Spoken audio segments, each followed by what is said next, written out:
international webinar entitled Unmasking Colonial Paradigms, enlightening the lamp of Goddess Saraswati on the behalf of Indira Gandhi College Cisco and Department of English. I, Dr. V.V. Mukti, co-organizing secretary of this today's webinar, invites and welcome to all of you. Sharda Bhavan Education Societies, Indira Gandhi Senior College has organized an international webinar under the title Unmasking Colonial Paradigms under the guidance of convener and principal Dr. R.P. Malis. For this today's session first, we have dignitaries with us for this program. President of inaugural ceremony, Professor Dr. R.P. Mali sir, who is principal of our college and convener of this webinar. I request him to accept his chair as a president for this session. Thank you. Thank you. And proceed. The second honorable guest for us is inaugurator for this our today's international webinar and who always motivate us, institutional treasurer Dr. Sahib Shendarkar sir. I request him to accept his chair as an inaugurator for today's international event. Dr. Shendarkar sir always guide us, always motivate us, always gives new ideas. He will share his thought with us. English department has organized various programs since last 2 years. We have organized national conference, state level seminar. We have also organized international conference.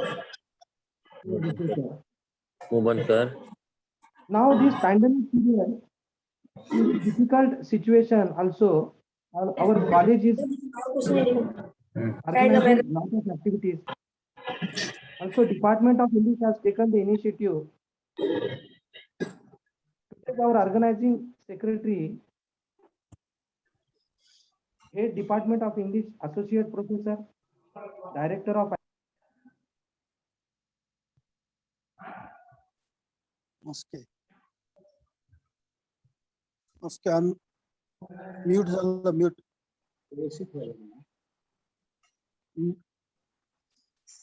Next we have guest of honor from the international field. Guest of honor, Mr. Lehasa Rich Moloi, who is decolonial thinker and activist lecturer, Department of Development Studies, University of South Africa. Second guest of honor we have Dr. Fayaz A. Ilkal sir, local head, Department of Studies and Research in English, PG Center, Rani Channamma University, Vijaypur, Karnataka, who is a chairman for this program. And our keynote addressee is Mr. Lehasa Rich Moloi from South Africa. As we today organize this international webinar, Unmasking Colonial Paradigms, I am here glad to say that in a very few days, our Head Department of English, Mirza sir, has organized this event with taking very hard effort. I request him, please express his thought about today's webinar. Mirza sir.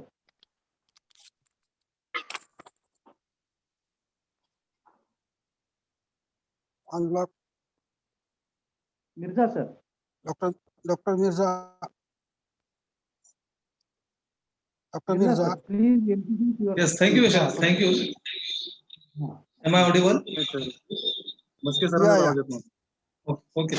Okay. Thank you, Vishal, for your support. हाँ, President of this today's inaugural ceremony of One Day International Webinar, Honorable Professor Dr. R.P. Madi sir, my principal and convener, inaugurator of this webinar, Dr. Rao Sahibji Shindarkar sir, Treasurer Shri Sharda Bhavan Education Society, Nanded, आवाज येऊ लागला. guests of honor, Mr. Lehasa Rich Moloi, the Colonial mike thinker नव्हता. and lecturer, Department of Development Studies, University of South Africa, and my dear friend, Dr. Fayaz Ilkal, local head, Department of English, Rani Chennamma University, Belgavi, Karnataka. My inspiration, all members of Shri Sharda Bhavan Education Society, energetic participants, press reporters, and my colleagues and dear friends, a fresh good afternoon and a hearty welcome to one and all. I, Dr. Mirza Sultan Baig, Head Department of English and Director IQAC, take it a privilege to have some words with you in capacity as organizing secretary of this one-day international webinar. At the beginning, I thank each and every registered participant for showing interest in our academic endeavor. We received an overwhelming response. The webinar has attracted more than 300 participants throughout the world. We have participants from Kingdom of Saudi Arabia, Yemen, South Africa, and almost all corners of India. Getting such a loving response in just 4 days is a reward for us. We regret for we could not allow all the participants to join meeting due to technical issue. For waiting participants, we will upload the video on YouTube and forward them through their emails or WhatsApp groups. Department of English is one of the proactive departments of the college. Since beginning of our college, it is working hard to inculcate knowledge of English language among rural students, as most of the enrolling students come from the near villages. We have successfully organized state, national, and international level seminars in last 8 years and published 2 edited books. The department is keen in developing communication skills, developing interest in literature and values. As everybody knows, colonialism is nothing but an exercise of power by a strong country over a weak nation. We have experienced the same ghastly results of colonialism under British rule. India and Africa have been the world's ancient civilizations, but during colonial period, their identities were mutilated and related to uncivilized and savage cultures. This notion is challenged with the liberation of once slave colonies of white people. Here we find the birth of post-colonialism or post-cultural studies. Systematically, unmasking of colonial paradigms started in this phase with literary canons where questions were raised about supremacy of white ideology. It is the critical academic study of the cultural legacy of colonialism and imperialism, focusing on the human consequences of the control and exploitation of colonized people and their lands. Moreover, specifically, it is a critical theory analysis of history, culture, literature, and discourse of European imperial power. The main purpose of this webinar is to provide a common platform for interaction among academicians, researchers engaged in studying and teaching post-colonial theory. I take this opportunity to convey my sincere thanks to Honorable Shri Ashok Rauji Chavan Sahib, Cabinet Minister of Maharashtra State, and President of Shri Sharda Bhavan Education Society, Nanded, without whose inspiration and moral support this webinar would have not been organized. I thank all the respected members of Shri Sharda Bhavan Education Society for their constant encouragement and support to organize such academic ventures. I express my deep gratitude to all invited speakers, delegates, my principal, my colleagues, media persons, and non-teaching staff for their support. I hope this webinar will generate many new innovative ideas in literature. With these words, I take my chair. Over to you, Vishal. Thank you. Vishal. Thank you, sir. Yes. Thank you, sir, for your introduction of this today's international webinar. Really, you have taken a very lot of efforts. Within a few days, you have organized this event. Especially, I want to quote for our college proverb, that is, Nahi nanena shadrusha pavitra meha vidya. Certainly, there is no purifier in this world like knowledge. Knowledge is eternal, knowledge is powerful, knowledge is creative. Second guest we have for this program, who is president of this program and who is respected principal of our college, Professor Dr. R.P. Mali sir, convener of this today's international event. I request to sir that please share his speech with us about the college activities, and some few words about this program. Sir, principals. Good afternoon and welcome everybody. On the occasion of this international webinar, today's chief guest and inaugurator, Dr. Rao Sahib Shendarkar sir, Treasurer Sri Sharda Bhavan Education Society Nanded, guest of honor, Honorable Lehasa Moloi, the Colonial thinker, lecturer, Department of Development Studies, University of South Africa. Another guest and chairman of session, Dr. Fayaz A. Ilkal, Head Department of Studies and Research in English, Ravi Channamai University, Vijaypur, Karnataka. Organizing Secretary, Dr. Mirza Baig, Head Department of English and Director ICAC, Indira Gandhi College, Nanded. Co-organizing Secretary, Dr. Maske VB, Indira Gandhi College, Nanded. All participants who are registered and attending this online international webinar, teaching faculty, students, and all. Dear friends, as a principal and president of this event, I would like to express my views shortly regarding this institution and theme of the webinar. Sri Sharda Bhavan Education Society was established in 1952 with an educational vision to dispel darkness of illiteracy from lives of the poor. Honorable Founder President late Dr. Shankar Raoji Chauhan, former Home Minister, Government of India, established first school in 1952.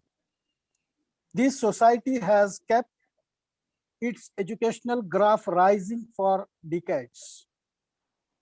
Our Indira Gandhi Senior College, SIDCO Nanded, runs the courses in arts and science faculties from the year 2000 with college goal to achieve academic excellence, promote research, and strive for multidimensional personality development of student, keeping pace with time. The college is recognized for its discipline under Indira Quality Enhancement Program, college has started an academic and cultural activity to strengthen academic performance. Due to COVID-19 pandemic situation, various departments of this college has organized one-day national webinars on concerned subjective themes through which we had continued the educational motto. IPAC and Department of English has organized state-level seminars, 2 days national conference, 3 days international conference, and 2 days international webinar entitled Unmasking Colonial Paradigms. This webinar has its own importance in this era of 21st century. I give a lot of wishes to organizing secretary and co-organizing secretary for this today's event. And we are eager to listen. We will enjoy the thinkful talk of Lehasa Moloi in today's keynote address, and I will stop here. Hence, once again, welcome all of you. Thank you so much. Very thank you, sir, for your inaugural speech of this today's event. And your thought always gives us energy to work with active manner in college. In this COVID period also, you motivate us in many times. Without you, we cannot organize this program. Next, we have a inaugurator guest from this our institution, who is treasurer of our institution, Dr. R.K. Shendarkar, sir. I invite to sir to give his valuable message for this today's international webinar, Unmasking Colonial Paradigms. Sir, Shendarkar. A warm good afternoon to all participants. It is my pleasure to welcome the inaugurate one-day international webinar entitled Unmasking Colonial Pyramids, organized by the Indira Gandhi Senior College, Sidco, Nanded. I'm glad to see the delegates from the cross globe from different walks of life to share your knowledge and vast experience. I congratulate the principal and convener of Rajendra Mali, organized secretary and director IQAC Dr. Mirza Sultan Baig, co-organized secretary Dr. Vishal Maske for organizing webinar of such an important topic and inviting me to inaugurate the webinar. I observe that college team is making good use of virtual reality and taking efforts to organize such events. I believe it is going to be the first international webinar organized by the college, which is completely conducted on the virtual platform in the line with social distancing norms due to the COVID-19 pandemic. At the very outset of my speech, I declared that the one-day international webinar is in New York. The theme of the webinar is very significant because colonialism and India has been ruled by the white colonizers for centuries. As you all know, colonialism is a practice of policy of control adopted by powerful nations over a weak one. It is generally done by establishing colonies, having its economic demonized. In process of colonialism, colonizers may impose their religion, language, economic and other cultural practices. It also enforce racial supremacy. We find emergence of terms like post-colonialism, neocolonialism, decolonization, Commonwealth literature, and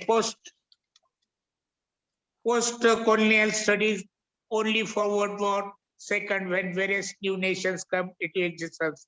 Post-colonialism is the critical academic study of the cultural legacy of colonialism and capitalism in in focus of human consequences of the control and exploitation of colonized people and their land. No doubt it involves a wide variety of approaches.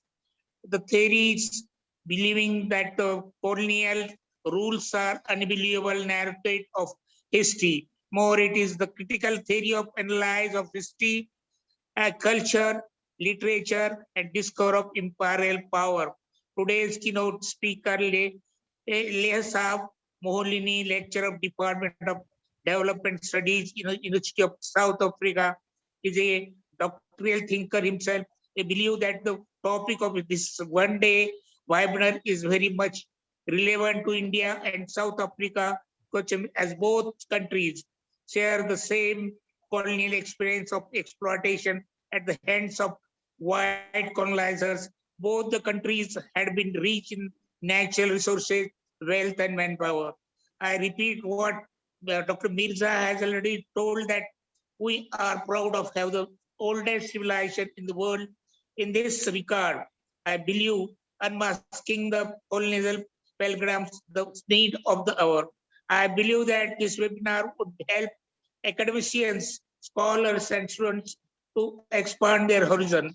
It will bring new vistas to the research area.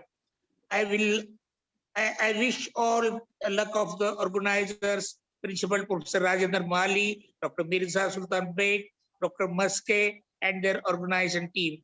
Thank you. Enjoy the literacy piece. Thank you all. Thank you.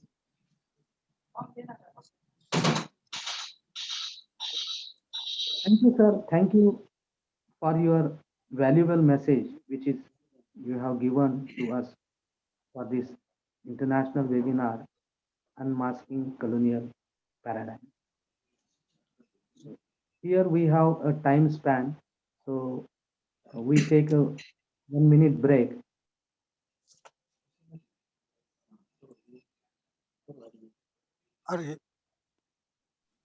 Hello. For the second session. Vishal.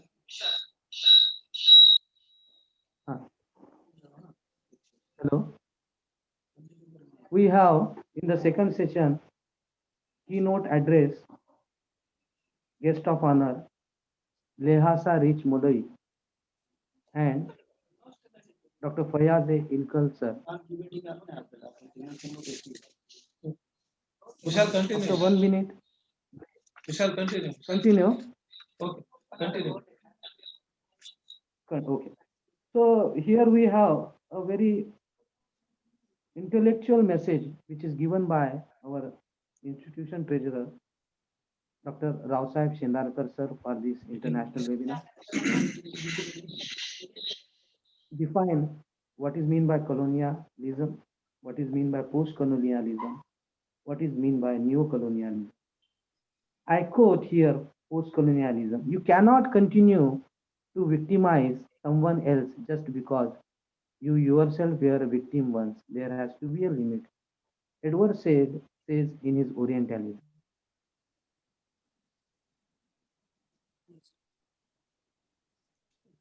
Post-colonialism, epistemology, a study of knowledge and its nature and its verifiability. About the colonialism and the post-colonialism, many thinkers has written their knowledge about it. We have Franz Fanon, Edward Said, Gayatri Chakravarti. These thinkers has shared their views, their knowledge about post-colonialism.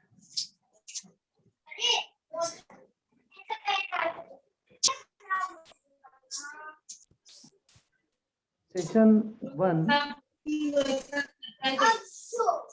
In the session 1, we have discussed about the introduction of the program. We have presidential address. We have inaugural speech. From this, today's international webinar we inaugurated by our chief guest. In the I start the second session which is technical session. I request Dr. Mirza sir, Head Department of English, Director IQAC, Indira Gandhi Senior College, Sidco, Nanded. Please introduce our keynote address, Lehasa Rich Moloi, decolonial thinker, activist, lecturer, Department of Development Studies, University of South Africa. Thank you, Vishal. Mirza sir. Yes, okay, thank you. I welcome all the participants of this one-day international webinar on behalf of our college. I take it a privilege to introduce today's two resource persons, Mr. Lehasa Moloi and Dr. Fayaz Ilkal. The first resource person and keynote speaker is Honorable Lehasa Moloi, a decolonial thinker, activist, and lecturer, Department of Development Studies, University of South Africa. We are very fortunate to have him with us. I don't think he needs any kind of introduction because he is already a well-known resource person of post-colonial studies. As a part of formality, I am here. I think it will be like showing candle to a sun. He is down-to-earth person, a good friend of mine, no doubt. He is practically involved in social movements. He is a firm decolonial thinker and activist. He is member of several academic and social organizations in South Africa, aiming at the upgradation of the natives. He has delivered several talks on post-colonial issues in national and international conferences and seminars. He has published a number of research papers and submitted his doctoral thesis to the University of South Africa and waiting for the official declaration. Today, his topic is decolonization, knowledge, and Africa from anti-colonial struggle to decolonial liberatory struggle in the 21st century. Second resource person and the chairman of technical session is my friend Dr. Fayaz Ahmad Ilkal, who is assistant professor and local head, Department of Studies and Research in English, Rani Channamma University, Vijaypur, Karnataka. A good friend of mine and a very humble person. He is working as a local head of Department of English from 2015 till date. He has given his contribution at university level in different capacities. He is member board of studies in English and member examination board University of Gulbarga, Central University of Haryana, Akka Mahadevi Women's University, Vijaypur, and member of English Study Circle, South Africa. He has been a member of Indian Society for Commonwealth Studies, ISCS, program coordinator for IGNO, Delhi. He has been resource person for Teaching Learning Center, Ramanujan College, sponsored by HRDC Mission of Teachers and Teaching.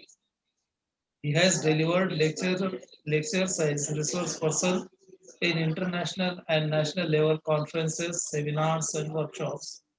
He has successfully organized 4 research methodology workshops in English language and literature. He has 25 research papers and 1 book to his credit. I request him to chair this technical session and express his thoughts after the keynote address. With this short introduction, I hand over the mic to today's keynote speaker, Mr. Lehasa Moloi, to enlighten us on this issue. Over to you, sir.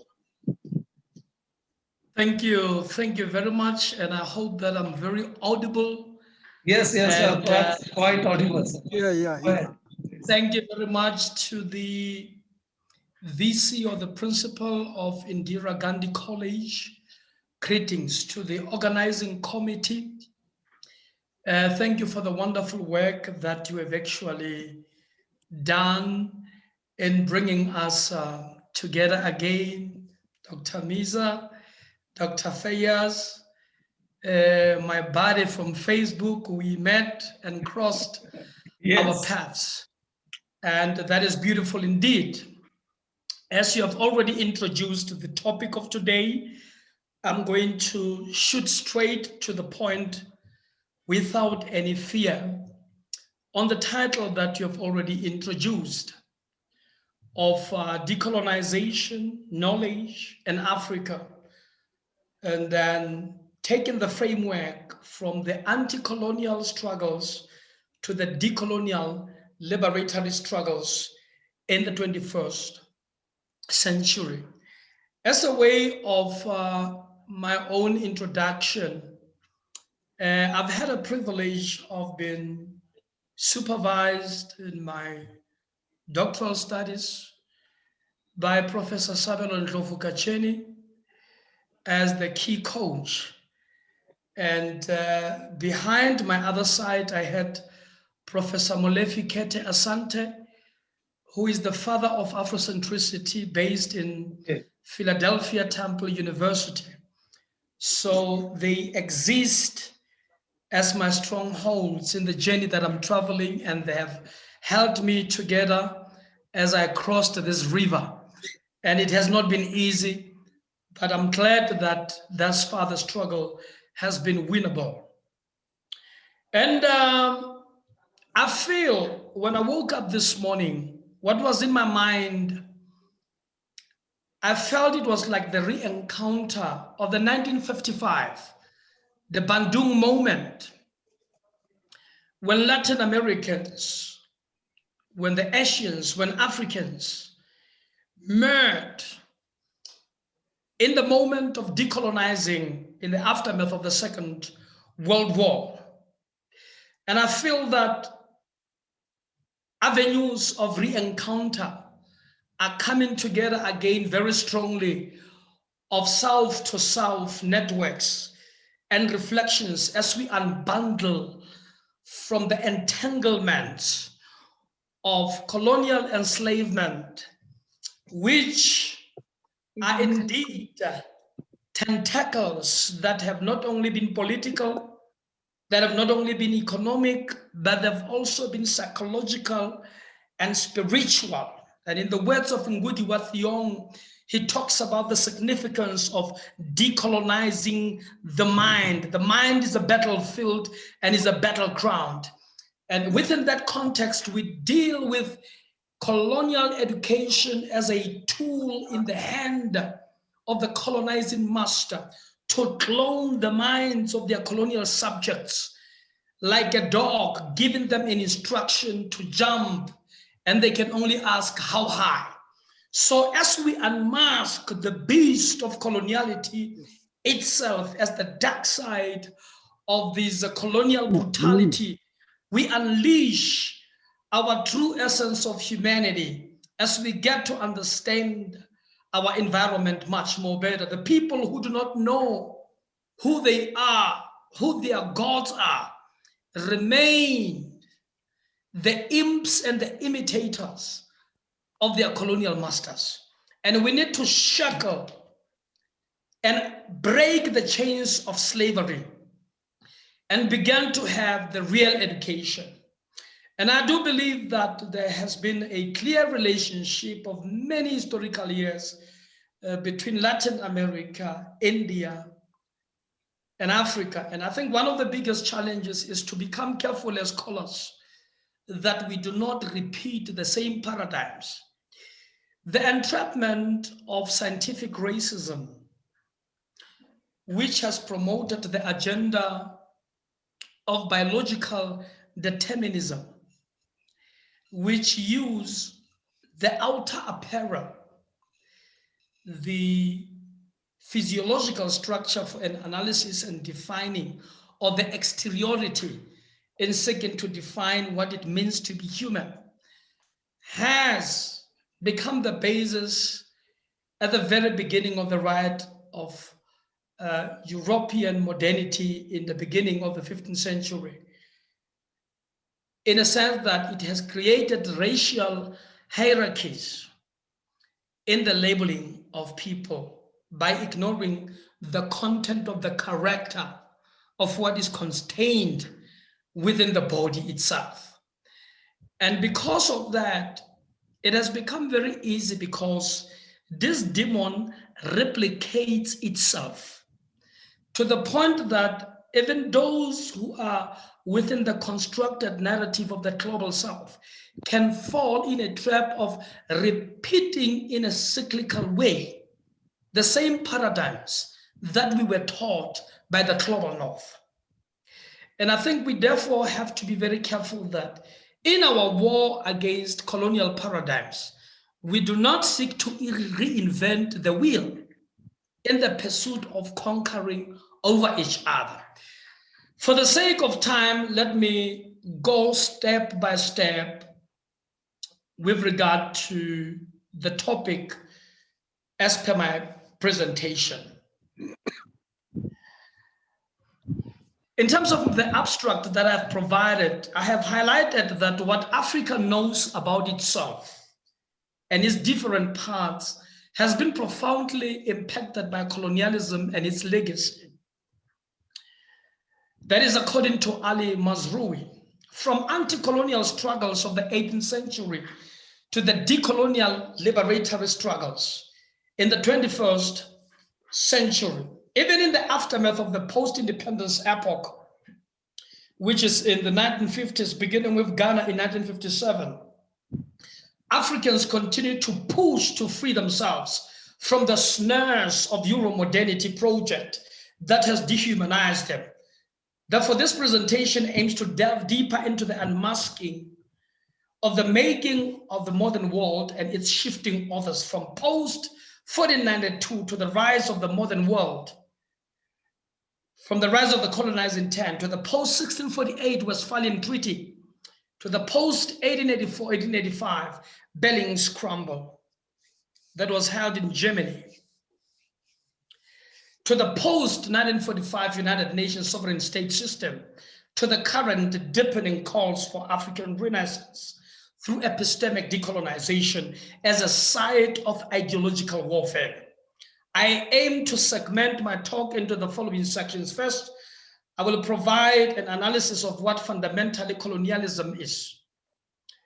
Secondly, the historical examination of the rise of the colonizing intent and its shifting orders from anti-colonial towards the decolonial libertarian. And then I will provide my own concluding remarks. That will be my thematic supposition. To gain the deeper and the historically meaningful understanding of Africa's place, role, and struggles in the modern world system, it is crucial that we begin with a clear articulation of the political, social, and economic constitution of the modern world system and the world orders that this system has created. We cannot fight what we do not understand. I think we would firstly need to understand the system that we're actually dealing with so that we can best know how we engage it. But at the same time, we cannot engage the system if we don't know who we are. Let me begin by stating bluntly, had there been no dismemberment which reached its apex in 1884 and 1885 Berlin Conference, there would be no European hegemony. Walter Rodney in 1972 articulated this fact very well when he wrote his groundbreaking thesis, How Europe Underdeveloped Africa.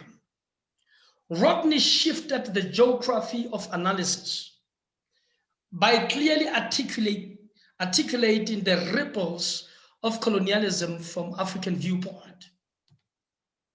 Rodney shows the comparative nature of the concepts of development by which Africa, Latin America, and Asia are only viewed as underdeveloped in comparison to the developed Europe. The unbalanced pattern of development is created by the fact that Europe, as the exploiter, become developed while the exploited become underdeveloped. The very vocabulary of describing some as developed and others as underdeveloped implies a discriminatory and a racist worldview premised on European hegemonic standards. As I make my entry into this conversation, I think it is necessary that we explicate what colonialism fundamentally means. Our approach to this subject informs our understanding of the present dilemma in the 21st century. Ali Mazrui, one of the leading African scholars, argued that the long-term impact of colonialism on Africa can be understood from the two perspectives. The first perspective is the epic school of thought. According to this school, colonialism amounted to a revolution of epic proposition, which is grand proposition. Mazrui identified 6 long-term consequences of colonialism. First, colonialism and capitalism forcibly incorporated Africa into the world economy, beginning with the slave trade, which dragged African labor into the emerging international capitalist system. African cheap labor vastly contributed to the emergence of Euro-North American-centric transatlantic commerce. Second, Africa was excluded from the post-1648 Westphalian Sovereign State Treaty and was physically partitioned after the Berlin Conference and was later incorporated into the post-1945 nation's sovereign state system. And suffice to state that the weak African post-colonial states were incorporated into the lowest rank of the Euro-North American dominated state systems. Third, Africa became included into a Euro-North American-centric world culture and European languages, that's where we noticed that there were linguicide, which is the native languages or indigenous languages, became replaced by the languages of the colonizing masters. Fourth, Africa became incorporated into the Euro-North American-centric system of international law. Thus, the law itself is a colonial subject. Fifth, Africa became into the modern technological age, including being dragged into the global system of dissemination of information. And as I'm speaking from the Afrocentric perspective, I'm saying the same tactics and systems were used in Latin America and were also used in Asia. So as we reflect, it is so that we can find our meeting point and understand ourselves in terms of the challenges that we had actually faced. Lastly, which is the 6th aspect, Africa became incorporated into the Euro-North American-centric moral order dominated by the Christian thought. For these reasons, Mazrui concluded that what Africa knows about itself and what different parts of Africa knows about each other have been profoundly influenced by the West. You can find these conversations from Ali Mazrui's book, published in 1986, entitled The Africans, A Triple Heritage. Now, having looked at the epic school of thought and how it envisions and understands colonialism, the second school of thought that counters the first one is called the episodic perspective. According to this school, colonialism's impact on Africa has been interpreted as shallow rather than deep, transitional rather than long-lasting, as articulated by the Nigerian historian Jacob Ade Ajayi, 1969. This school depicted colonialism as an episode in African history. The limitations of this school lies in disconnecting an analysis of colonialism from its lasting broad waves that radically transformed the image of Africa to date. So, in a way, it is rather a very limited perspective that only focuses on what happened from the 15th century.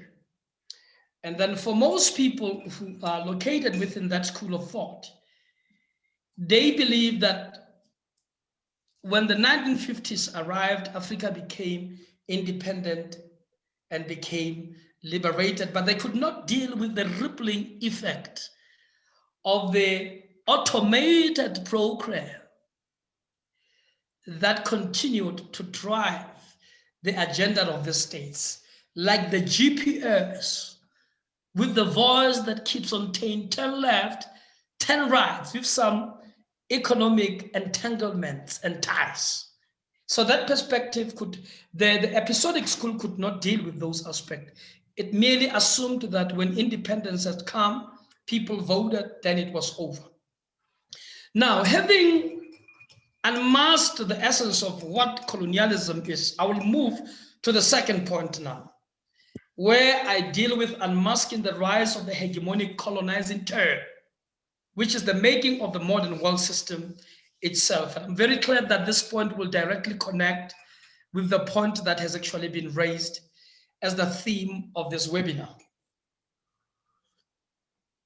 In order to provide a more structured reflection on this theme, I choose to focus on the 6 shifting orders that shaped Africa's experiences.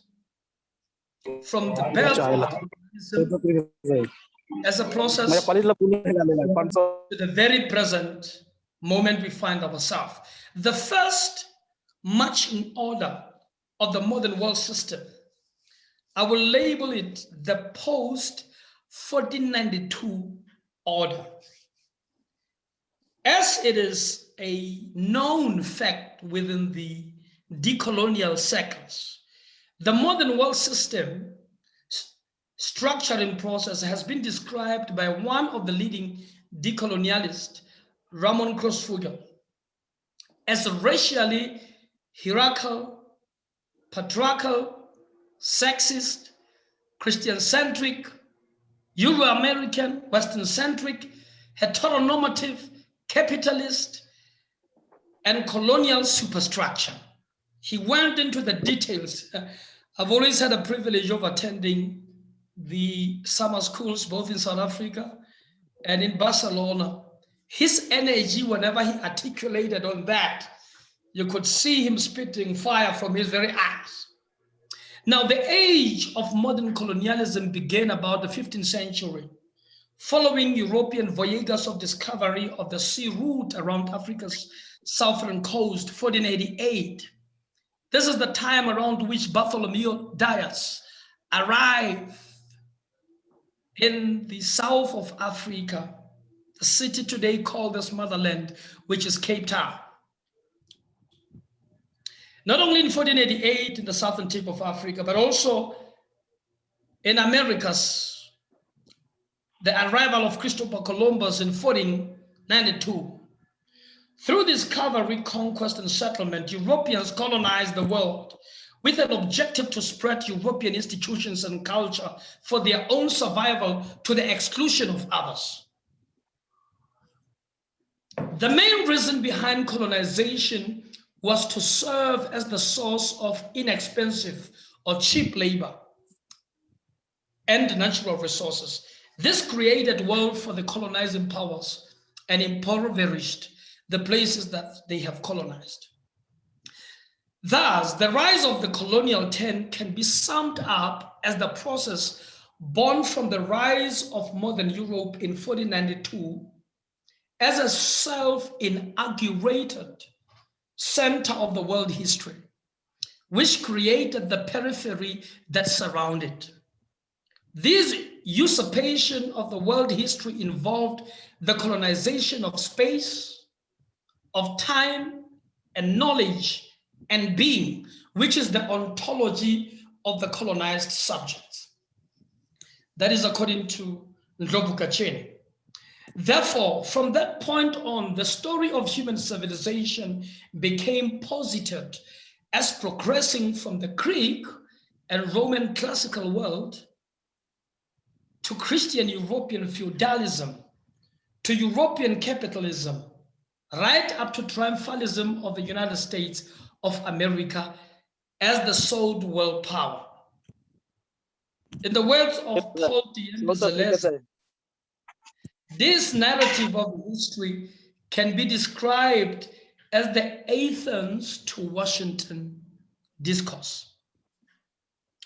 Within this racially driven ideology of white supremacy, the Africans was re-articulated by the Western opinion makers as the disabled being characterized by deficits or lacks.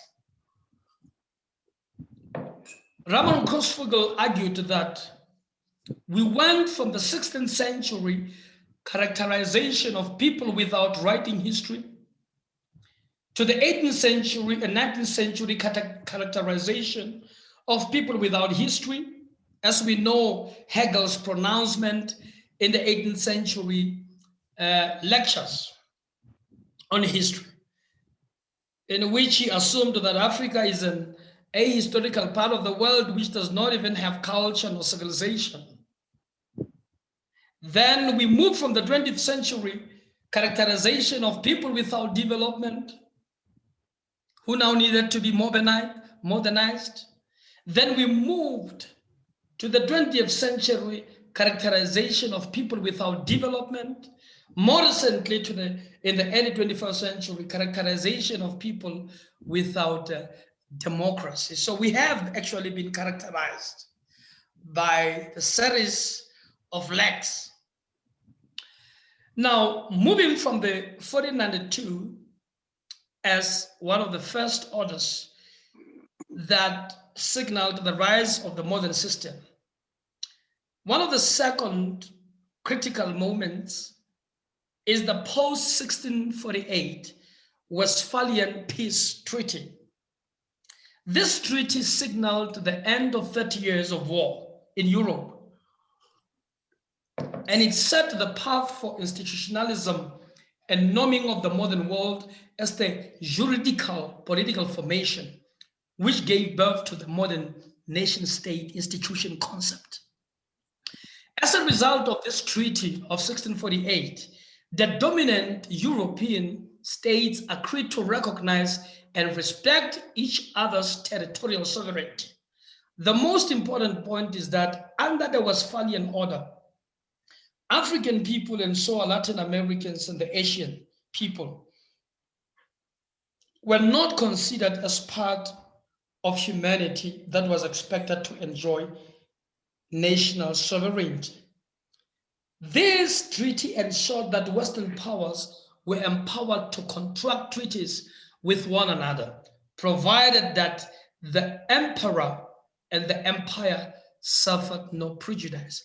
So whenever Europeans made treaties, it was for their own survival and their own protection to the exclusion of others. Now, besides the 1648 Westphalian Peace Treaty, we also have the post-1884-1885 Berlin Conference, where the consensus to scramble Africa was reached under the chairmanship of Otto von Bismarck, with the mastermind being King Leopold II of Belgium, who has been now renamed the Butcher of Congo, driven by his desire for rubber, cutting people's hands for non-productivity. That is a kind of an evil history that we come from. This conference was the culmination or the apex of the long process in which African people became written out of the zone of the human into the zone of the subhuman. This meant they were but just a cheap labor for exploitation, hence the enslavement and colonization. The scramble for and dismemberment of Africa among European powers amounted to an open disregard for their dignity and humanity. The long-term consequences of this scramble to this day remain the dilemma of Africa. Africans used Pan-Africanism and nationalism as ideological framework and avenues to resuscitate their own agency, which had been performed within the confines of European constructed boundaries. Remember that the 54 nation states that Africa has today are actually the economic borders. In one of my arguments, I have argued that Africa does not have a president. Instead, they have the CEOs of the economic borders that were created in Berlin. These borders are actually business borders. They are extractionist. Now, the aftermath of the Second World War, or the beginning of the decolonization and independence movement, meant that the appointment of the African elites into these governing structures, which is the nation state, they actually became the CEOs of the business borders they did not own. So this is debate which is still continuing. And now, one of the important moments again in the making of the modern world system, besides the Berlin Conference and besides the Westphalian Treaty and besides also the post-1492 movement, it is the post-colonial states in the post-1945 United Nations sovereign system. These are the shifting orders of this present circumstances that we find ourselves in Africa. Emerging from the two world wars, which the First World War beginning in 1914, that lasted till 1918, and the Second War, which began in 1939 to 1945. These moments effectively replaced the Westphalian Treaty of 1648 order that excluded the smaller states of Eastern and Central Europe. Be it the Mau Mau uprising in Kenya, the Malagasy in Madagascar, the Portuguese colonial war in Mozambique, the Rhodesian Bush War in Zimbabwe, the Algerian War, Angola War, and the Namibian War. All this type of the experiences of anti-colonial struggles were an effort of the locals to respond back to the system that was colonizing them. To this day, Africa is still far from enjoying sovereignty of its states. The post-1945 order provided Africans, however, with a platform to critique and expose the hypocrisy of Western colonial powers. Ndlovu Kacheni argues that the decolonization struggles proceeded as claims for the inclusion of Africans in the post-1945 United Nations order. The Universal Declaration of Human Rights in 1948 was used by African leaders to put pressure on European nations to decolonize Africa. And what we also learn as part of these orders and experiences, it is the Cold War imperialism, which is the period from 1945 to 1989, the emergence of the two competing imperialist empires, with one claiming to be spreading international socialism and the other defending Western capitalism and Christian civilization. Both the systems were entangled within modernity as an ideal project. The post-colonial Africa became a terrain for some of the brutal wars sponsored by the two superpowers. Africans became caught up within the two ideologies in their efforts to find the path that was right in the aftermath of the 50s.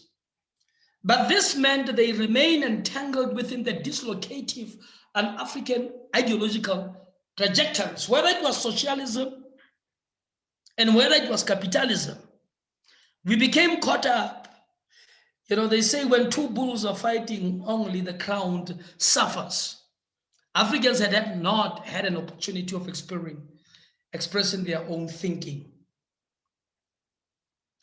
Therefore, the post-colonial nations' efforts to overcome their imbrication within the post-1945 superpower ideological struggles included numerous initiatives as a way of trying to overcome these entanglements in the aftermath of the Second World War. Initiatives such as the Bandung Conference of 1955, if I'm not wrong, in Indonesia, which emphasized the agenda for decolonization, became one of the first initiatives to dismantle from the two conflicting paradigms led both by USSR and by the US.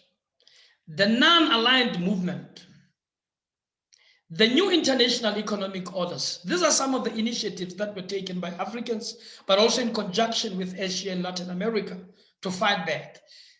The Lagos Plan of Action, Africa's priority program for economic recovery, alternative frameworks for structural adjustment programs, the African Charter for Popular Participation for Development, the new Partnership for African Development, which is called NAPAD. All these initiatives were attempts to find African solutions to African problems. In fact, it is correct to say finding solutions to European designed and created problems in Africa. And I'm one of those people who argue that Africa is not suffering from its political crisis. It is suffering from the crisis that was actually created by Europe itself. So the displacement is as a result of invading forces. But what we now find happening is that the beast vanishes and now it becomes our problems when we did not create them. Now, unfortunately, these efforts were undermined and impeded by the Bretton Woods institutions that were created in 1944, which is the IMF and the World Bank, which pushed for the structural adjustment programs, which offered financial aid as an option.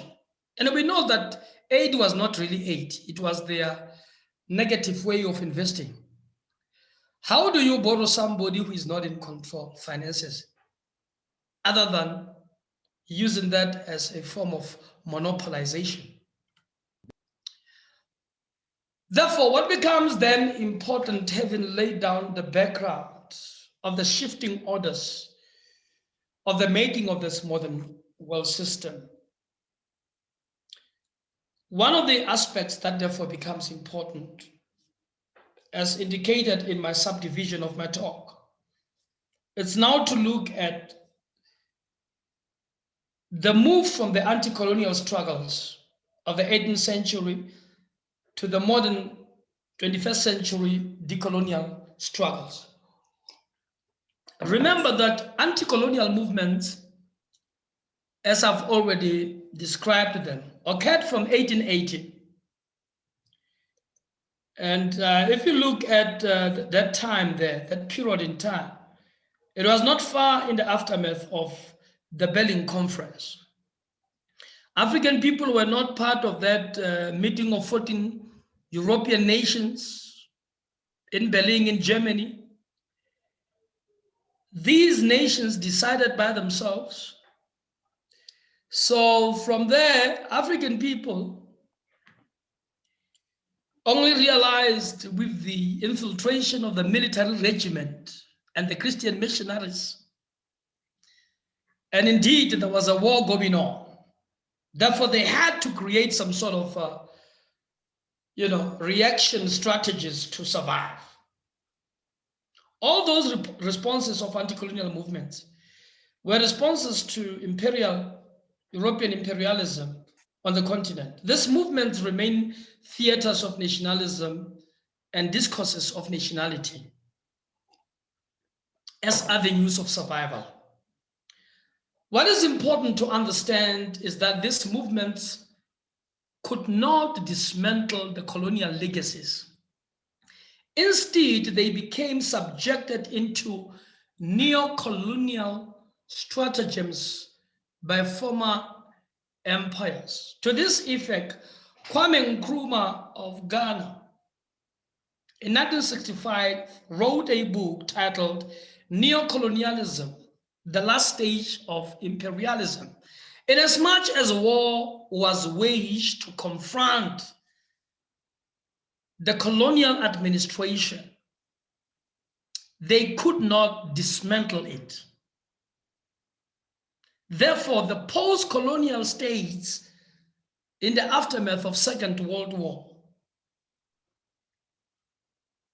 emerging from the anti-colonial struggles, remained the centers and the avenues of exploitation by ex-colonial masters who invested heavily and continued to benefit through subtle schemings and maneuverings. Though these struggles successfully replaced direct colonial administrations, coloniality, which is the dark side of this repression, still remained as a controlling factor of the state, which means the elites who moved into the positions of power were not independent of the instructions, of the maneuverings and scheming of the ex-colonial empires. Now, to this effect, the decolonial movement, we must understand, emerged the very moment in which slave trade, imperialism, and colonialism were being launched, meaning the decolonial movements would be much more bigger in scope rather than the mere anti-colonial struggles of the 18th century that targeted the colonial administration. But that the decolonial movements are much more broader in perspective and larger. The moment slave trade, imperialism, and colonialism were being launched, the decolonial movements materialized as resistance, thought, and actions. These movements within the confines of Africa assumed different forms such as Ethiopianism, Gaveism, the Negritude. We will remember very well that the three main characters there was Leopold Senghor, Leon Damas, and how would I forget, I remember his name, the guy who was the teacher of Frantz Fanon, but I'll remember his name. He wrote the book on the discourse on colonialism. I'll remember his name. Pan-Africanism, African socialism, African humanism, Black consciousness, and African Renaissance, and all these ideologies are part of the decolonial movements that are much more bigger than anti-colonial movements that were targeting the direct European administration. Therefore, unlike anti-colonial struggle, decolonial struggles were aimed at setting afoot a new humanity free from racial hierarchization and asymmetrical power relations established since the advent of colonial conquest. Excuse me, sir. Are you talking about El Cesar? Hello. Clearly explicated coloniality as follows. Yes, sir. Sorry to disturb you. Okay. Are you talking about El Cesar? Sorry? Teacher of Franz Fanon. Teacher of Franz Fanon. M. Césaire. It must be Aimé Césaire. Aimé Césaire. It was Aimé Césaire, Leon Damas, and Leopold Songo. Yes, Leopold please. Songo, who were the leaders of the negritude movement. Yes, Yes. yes, Thank you yes. very much for that. Yes. Thank you very much. Now, Maldonado Torres clearly explicated decoloniality as follows. It's aimed at dismantling power relations and conceptions of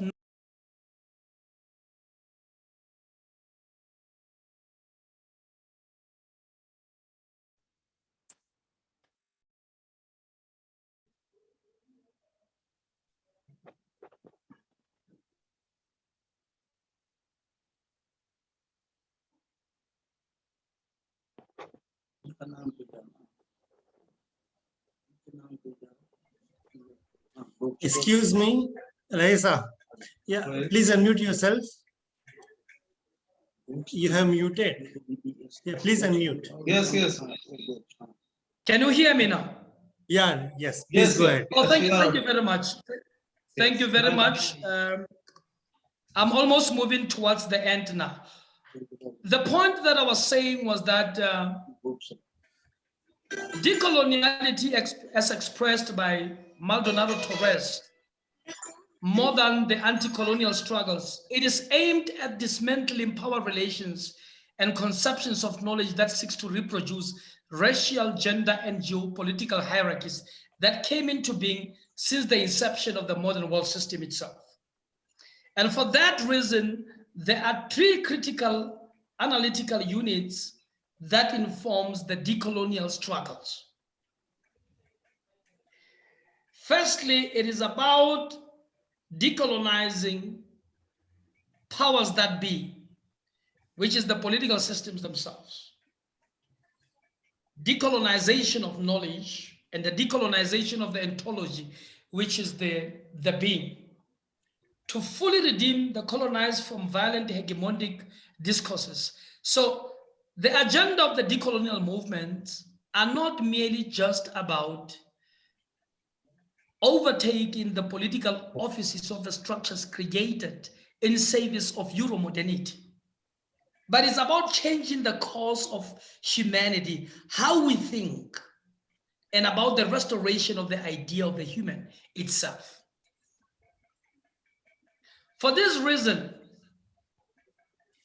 Agenda 2063, as articulated by African Union, envisions a new African humanity living in a free, united, and peaceful and prosperous Africa. And I therefore believe that, as I closed, that I have provided this historical framework so that where we are at the moment as Africans in our struggle of redemption of our souls and our bodies and our minds and our thought would require us to be very strategic.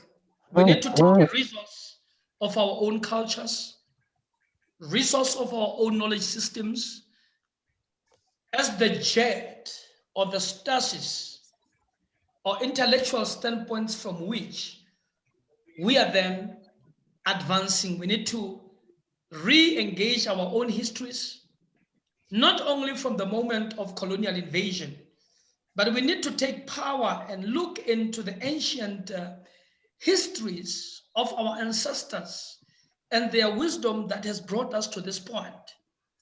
We need to therefore democratize the very idea of knowledge. Therefore, as educators, our critical challenge is not to become the agents of Euromodernity, but we need to rethink thinking itself.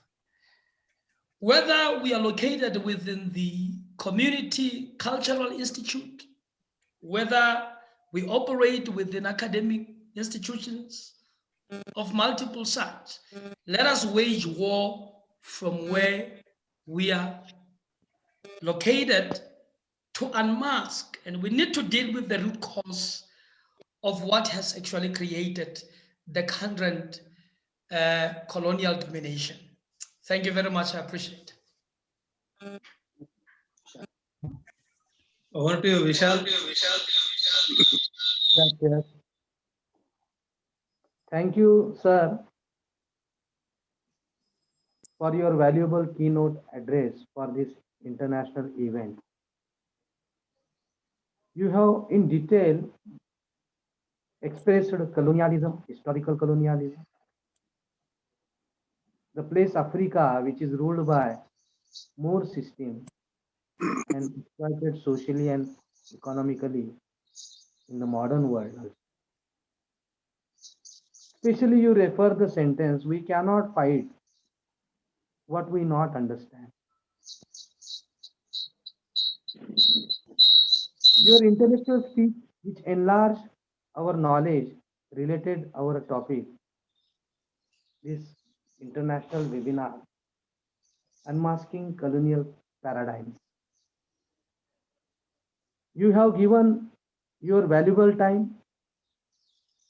You have shared your valuable knowledge with us in this difficult situation.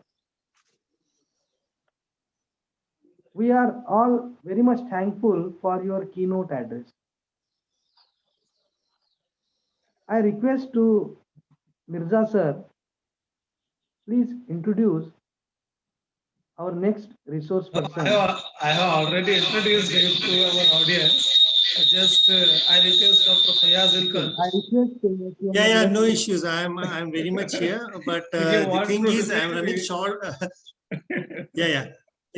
Thank you, all of you. But Kindly give your chairperson's remark within a few minutes, so that we can conclude it. yes. So I once again extend my thanks and gratitude to the organizers as well as my good friend Lehasa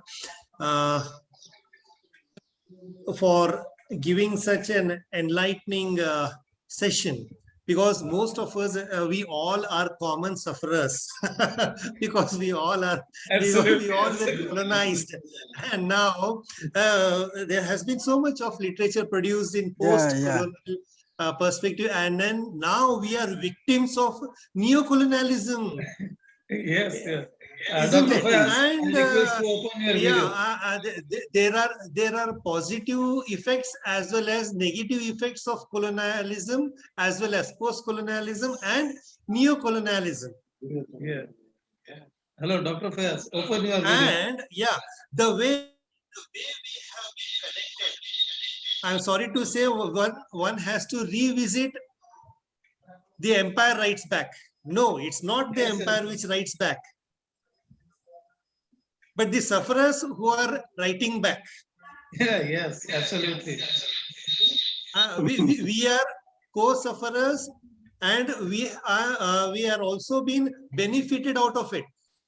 And the best example is the language through which we are communicating with each other. The master's language. Yeah, and now see, there has been a debate going on for new education policy. So the education sector is getting reconstructed in India, restructured, of course, and which has been constructed by colonial empire. And before that, we were not having this concept of public education. Do we? Was it in Africa? No, it wasn't. Either we were studying in madrasas or mathas or in our gurukuls, isn't it? Yes. Yeah, and then thank you for being so precise, so effective in your thought. It was, of course, a thought-provoking session.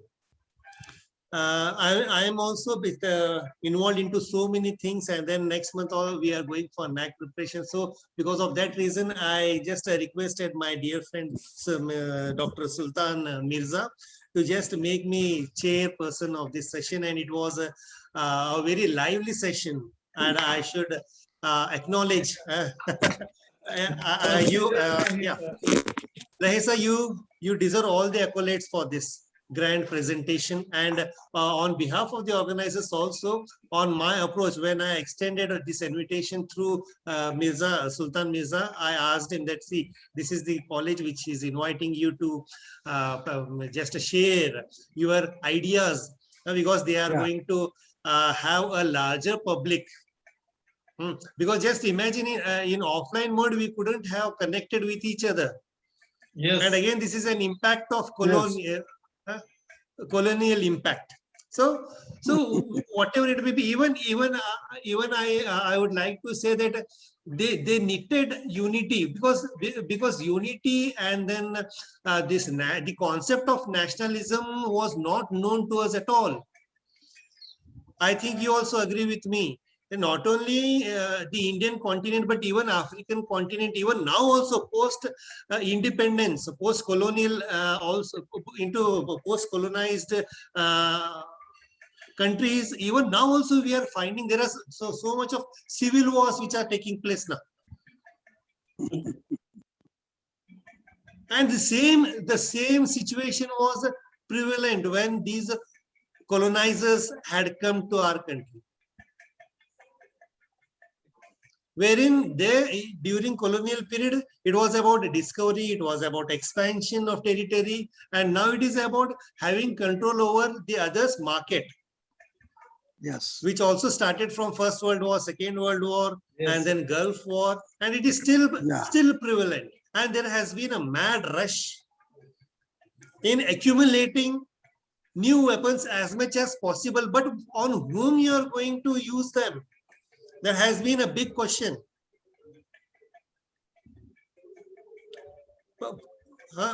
Since the bombing of Hiroshima and Nagasaki, we don't find such a horrifying chapter. Though some wars have taken place, but of course, in Gulf War also, so many animals were also being killed. So what I think that it is the positive side as well as the negative side of this colonial impact. So of course, there has been shifting paradigms, and it differs from continent to continent. What is right for me may be wrong for you, and what is right for you may be wrong for me. Yes.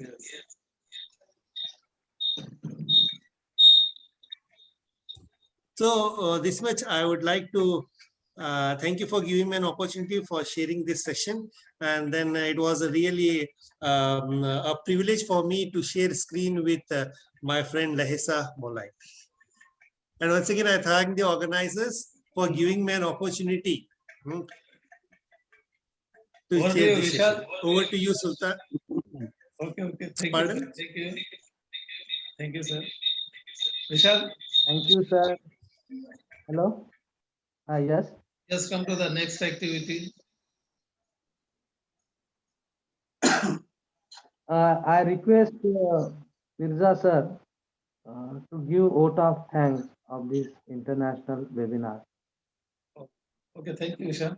Good afternoon, everybody. I am here to pay the vote of thanks as a part of formality. I thank Honorable Principal Professor Dr. Rajendra Madi sir, President of this inaugural ceremony of this international webinar. Inaugurator of this international webinar, Dr. Rao Sahibji Shendarkar sir, Treasurer, Shri Sharda Bhavan Education Society, Nanded, my staff members and organizing team of this webinar.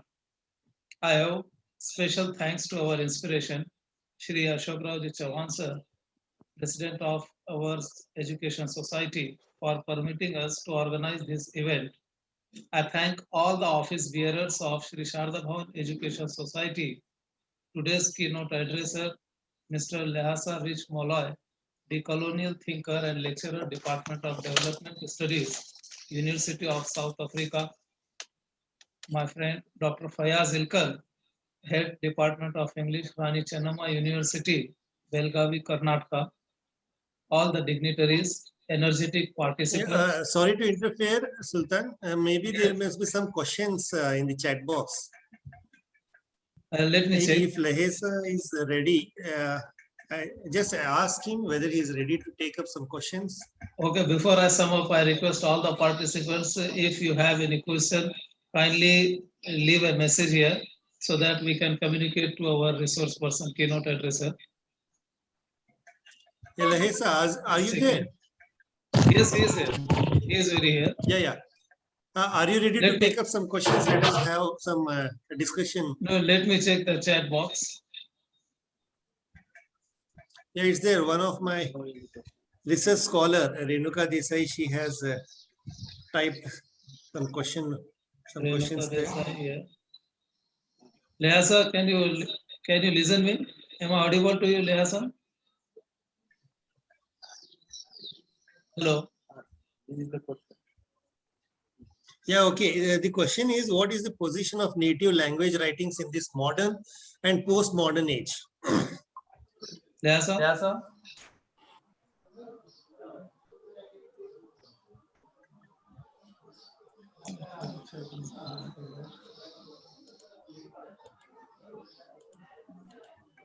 I think they are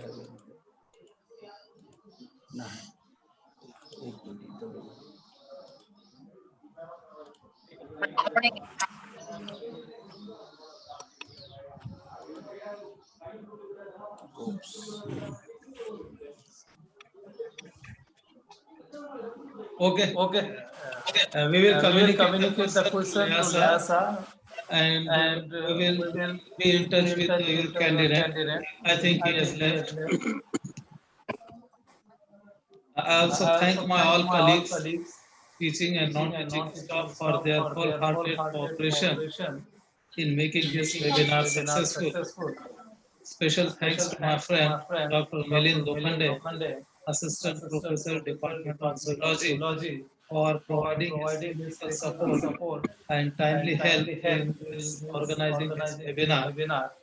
And with the permission of the President, I hereby declare that the webinar is over. Hello.